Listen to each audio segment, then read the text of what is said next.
Hi, di ana sa din no. Importante gud kaayo nga i-check na to atong auto kay bisag unsa ka bag-o ang atong radiator no, maigo sa bato, mabuslot gud siya no. Unya karon atong baklason, atong susihon, atong tan-awon para makit-an unsay atong pamaliton para masugdan na ato nang ayohon, tuyok-tuyokon. Oy, di arang buslot atong nakit-an, atong natapakan kay kini dinali. May gani kay atong napatikda, nagtuman man ang ato dayon nabantayan. Ako gidala ka baylon, pero di sila musulda kay kini aloy man. Uli na lang ko, tapakan na lang ni nato. Isa na tulimpiyuhan ato sang toothbrushan kay makita ninyo gikiki naman. What? Human ato ng paughon kinahanglan uga kaayo para pilit kaayo ang atong epoxy. Still epoxy akong gamit kay magahi din siya wala ri 5 minute. Nga ako ni-applyan og tulo ka patong.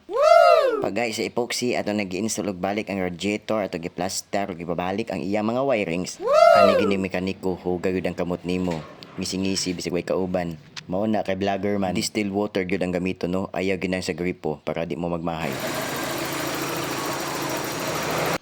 Okay na kayo, wala na mitagas, bagtik na kayo, gahi na kayo ang epoxy no. Ato din test drive nga to padung sa Ormoc kay Mano Carmina ay birthday dito, Americano. O na si ano si Sir Richard, ako kauban ang Octave si What? Anthony Pada nasa tangwag ng tanghalan. Wow. Og si Joy Bernaga og si Edison. Mao na sila. Mao ning pinakalami nga part ang kaon.